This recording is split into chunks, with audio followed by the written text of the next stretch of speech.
Hello everyone, it's Nicole D'Angelo here, and I'm going to be trying to do my first Let's Play of any game I've ever talked about in my channel. Normally you'll find games like Star Citizen, Kerbal Space Program, World of Tanks, War Thunder, and others out there. I guess I've done Let's Plays of the not Civilization, but Chris Roberts' early games. But this one is Sid Meier's Civilization Beyond Earth. 25 years ago, Civilization was released, and it was released to, probably at most maybe 100,000 copies, but it got renowned reviews. Like, it was instantaneously a hit. Back then, 100,000 sales was a hit. I started playing that game, and it was the first game that I can remember saying, just one more turn, just one more turn. I've owned every version of Civilization for the PC, Mac, Apple since then, and Amiga, of course, in the beginning.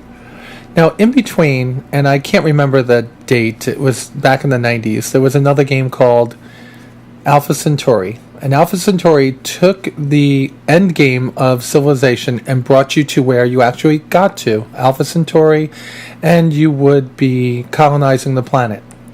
Back then, Civilization and Alpha Centauri shared the same game designer, being Sid Meier, but they were about as far apart as baseball and football is. Well, in this game, it's coming on the heels of one of the best Civilization games released ever, and that was Civilization 5. And although the game's UI seems to be very recognizable and easy to learn, the game is, like I said, as different as football and baseball are. So let's get started, and I'm going to try to walk you through it. For this one, we're going to try to keep the play difficulty right around mid-level. So we're going to go in to set up the game, and you'll see they're named after different spaceships. Vostok, Sputnik, Mercury.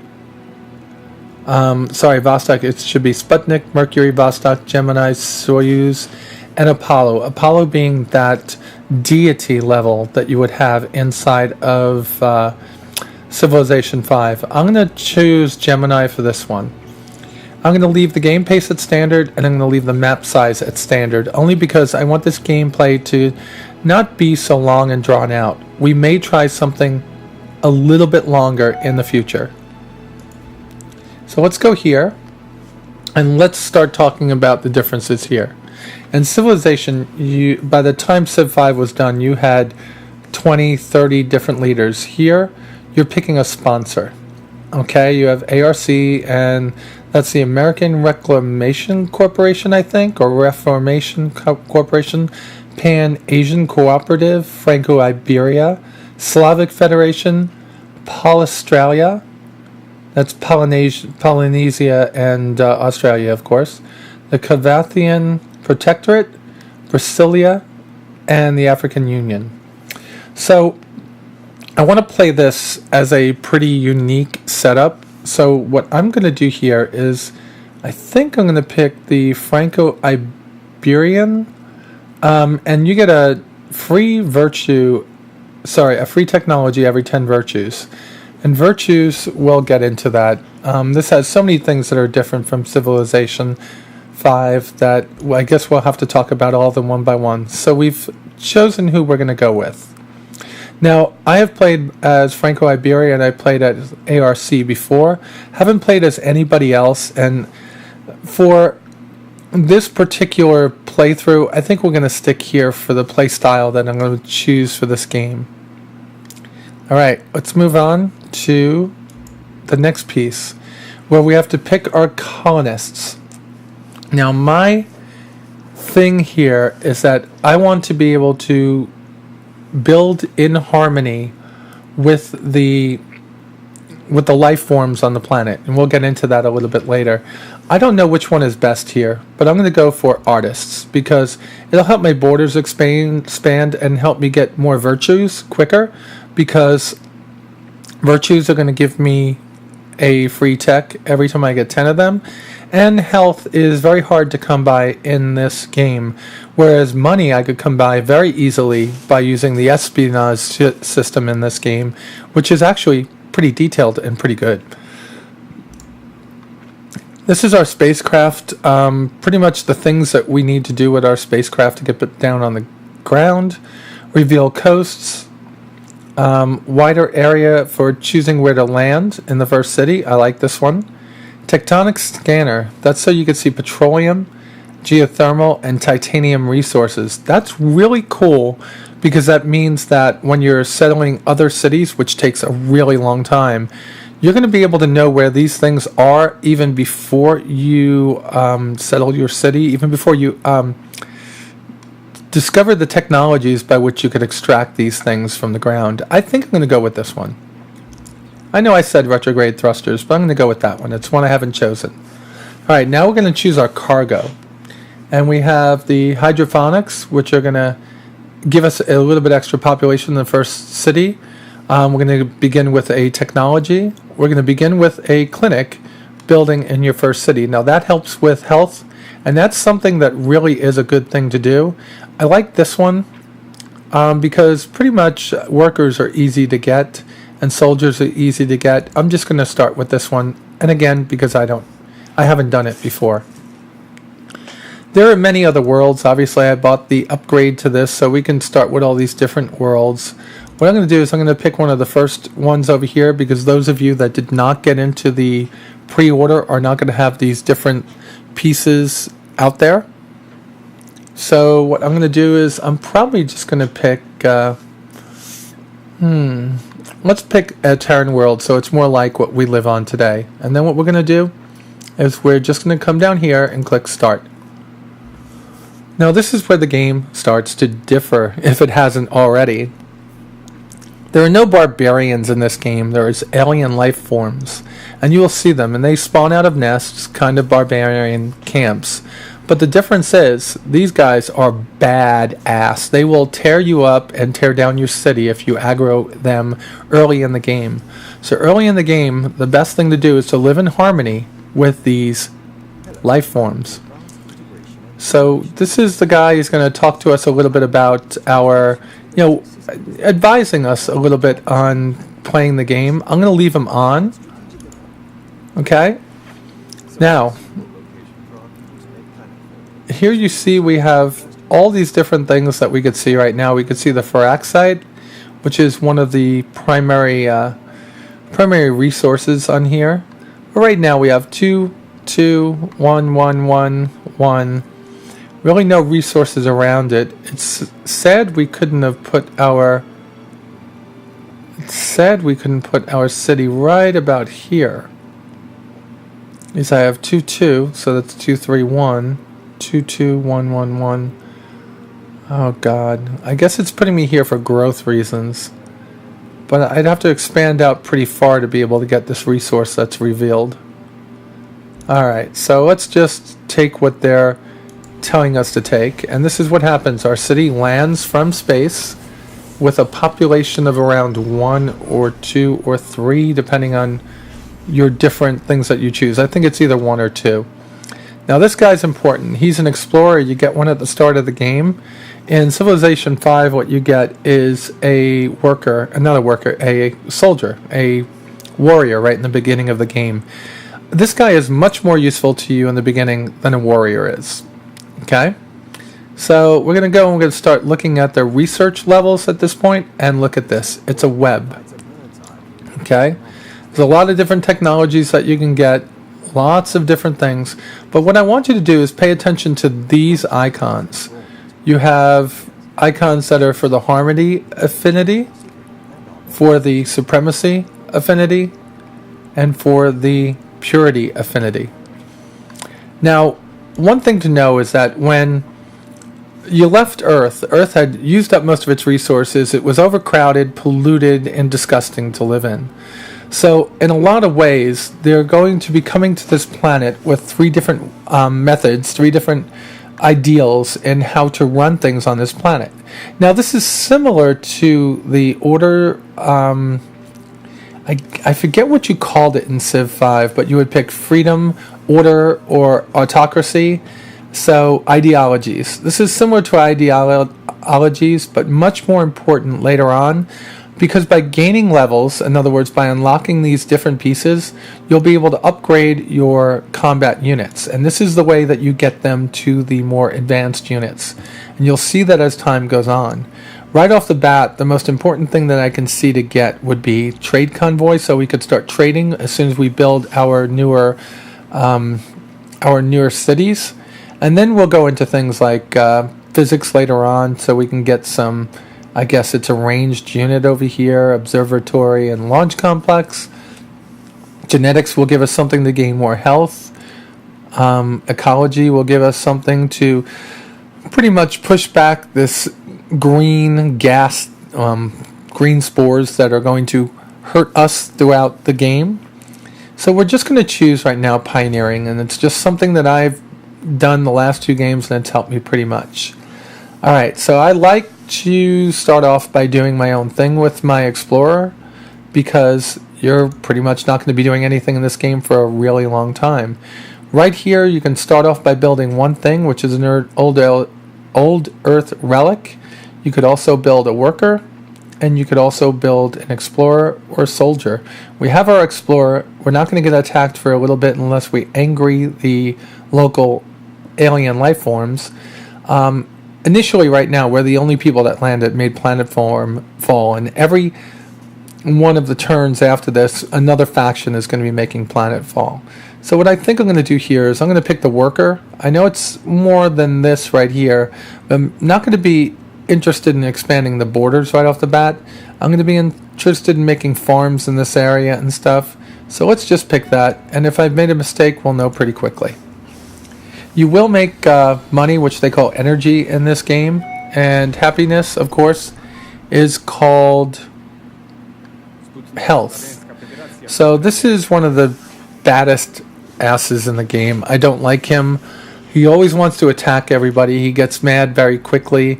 General Vladimir or Vladim Kozlov of the Slavic Federation. Definitely don't like him being close. Where did he land to us? Alright, find city, thank you. Alright, so we couldn't have been luckier. He landed on the other side of the map. It looks like up here somewhere. So we couldn't have been luckier. He's about as far away from us, I think, as you can get. I think at least. Did he land right next to us? No, he landed up in the other section of the map. That's pretty good. So we're going to click this little button over here to go again. And that takes us a little bit further. And right now we're just exploring the land around us while this starts to update.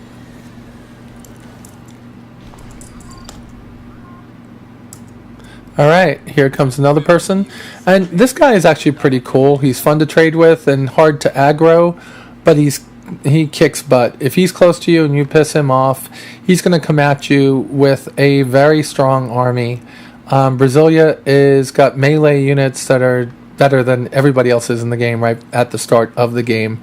So that's what they get. Every one of these guys also gets a little bit of added bonuses very early on because they're starting after you. And if you've ever started civilization after moving your settler, you'll understand why they give them bonuses. If you don't have bonuses, you're automatically behind, and they're not going to do that to the AI in the game. Alright, so the resource pods over here are one of the 2 types of goodie huts, I guess you could call them, or I've been calling them goodie huts forever. These are like the runes that you would find in Civilization. Now I'm trying to give you the things that are similar, but the game, like I said, couldn't be more further apart from Civ 5. So let's just click that over there, and the next, here comes our next person. Oh,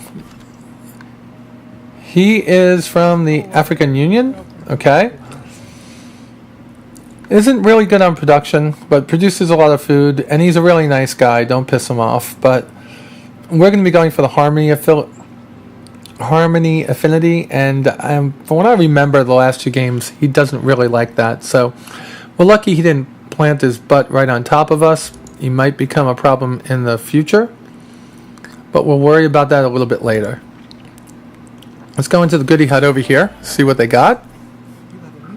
Alright, Goody Hut has given us a resource pod that found a collection of goods, luxuries from old Earth that your people never thought they would see again. They rally and reinforce your people. Okay, these rally and reinforce your people. 15, culture.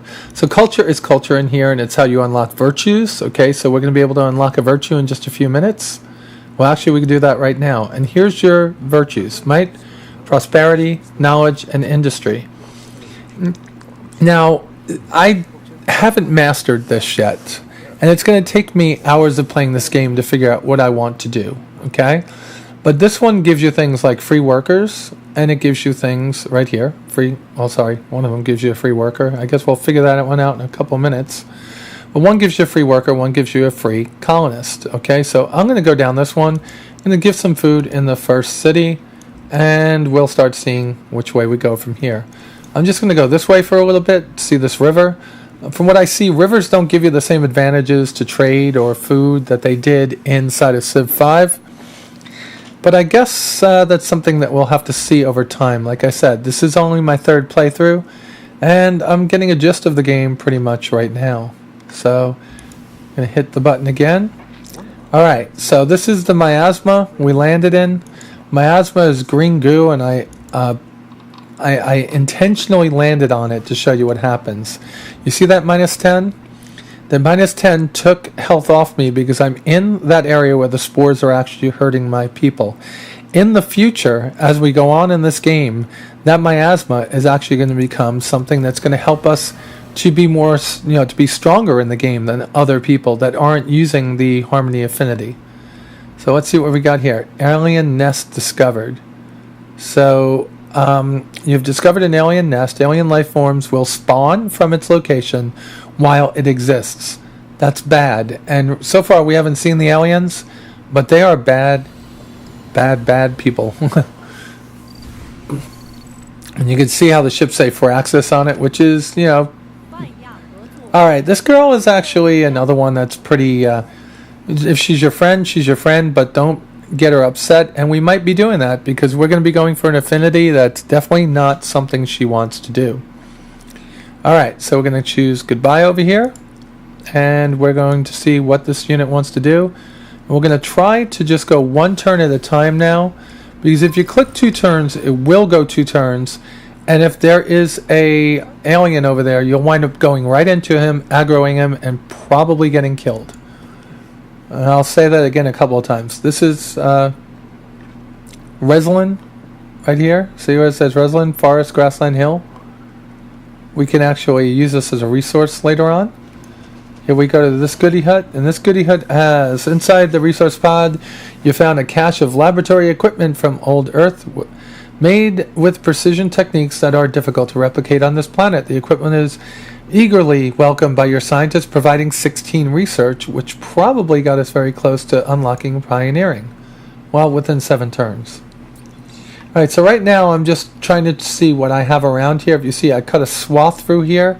So we got some resources to look at in the future. We've got petroleum, because we unlocked being able to see that early. We have algae. That's a source of food. Over here we have fungus, another source of food and energy, which is money. Over here we have silica, again, source of food because it's on the plains. But over here, money, and production, I believe, are food.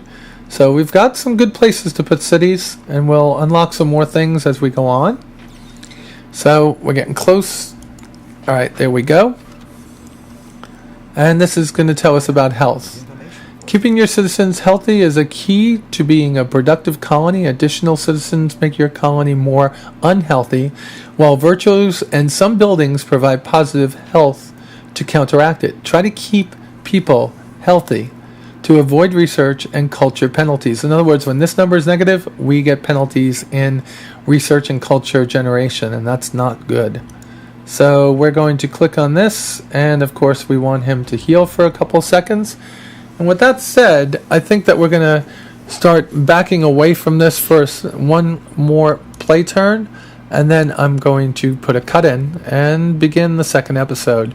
So we were able to heal, In the future, we will get bonuses from being in miasma and heal from being in miasma. So we're going to go down this way. Oh, this is a great place for a city. I think this is going to be one of our cities right here. We have all these resources. This is going to be where we put our second city, right in this area. This is a great area. And with that said, let me go and put a cut in here. Y'all stay tuned. If you like the episode, be sure to click the thumbs up below. And if you have any questions or comments, you can make them in the comment section below or send them to theaddictedgamer@gmail.com. Thank you all for listening, and I'll be back soon.